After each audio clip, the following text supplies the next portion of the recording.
2000 ஆண்டுகளுக்கு மேல் பழமையான சிவபெருமான் உருவத்தோடு காட்சியளிக்கக்கூடிய திருக்கோவில் குறித்து தெரியுமா? மேலும் சிறப்பம்சமாக 3 தட்சிணாமூர்த்தி, 3 அம்பாள், 3 அடுக்கு ஆலயம் என பல்வேறு சிறப்பம்சங்கள் கொண்ட இந்த ஆலயத்திற்கு தான் நாம இன்னைக்கு வந்திருக்கோம். இவ்வளவு சிறப்புகள் கொண்ட இந்த ஆலயம் பாரி ஆண்ட பரம்புமலையில் வீற்றிருக்கக்கூடிய மங்கைபாகர் தேனம்மை திருக்கோவில். இப்பொழுது பரம்புமலை மருவி பிரான்மலைன்னு மக்களால் அழைக்கப்படுது. இந்த கோவிலுக்கு பல்வேறு சிறப்புகள் இருக்கு. இதுல இன்னொரு சிறப்பு என்ன அப்படின்னா, இந்த கோவில் மலை மேல அமைந்தது மட்டும் இல்லாமல் அந்த மலை லிங்க வடிவிலேயே காட்சி தருது. பாதாளம், பூமி, கைலாயம் என 3 அடுக்குகளாக இந்த திருக்கோவில் அமைக்கப்பட்டிருக்கு. இத்திருக்கோயில்ல சுவாமிக்கு எவ்வளவு சிறப்பு உண்டோ அதே சிறப்பு பைரவருக்கும் கொடுக்கப்படுது. சிவபெருமானும் பார்வதி தேவியாரும் கைலாய தலத்துல மங்கைபாகர் தேனம்மையாகவும், பூமி தலத்துல விஸ்வநாதர் விசாலாட்சியாகவும், பாதாள தலத்துல திருக்கொடுங்குன்றநாதர் குயிலமுதநாயகியாகவும் காட்சி கொடுக்கிறாங்க. மேலும் மங்கைபாகரும் தேனம்மையும் திருமண கோலத்துல காட்சியளிக்கிறதுனால அம்மையப்பனை தரிசிக்கும் பக்தர்களுக்கு திருமணத்தடை நீங்கும் என்பது ஐதீகம். இதனைத் தொடர்ந்து அத்திருக்கோவிலின் அடியவர் கூறுகின்ற சிறப்புகளையும் நாம பார்க்கலாம்.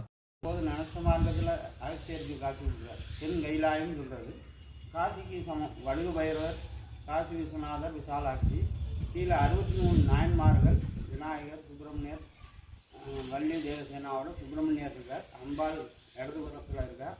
மேற்கு முகமாக பார்த்து இருக்கார் வள்ளி தேவசேனா. முருகன் மேற்கு முகமாக இருக்கார். கைலாய காட்சி. கைலாயம், அந்தரம், பாதாளம்னு பேர். பாரியாண்ட பரம்புமலை.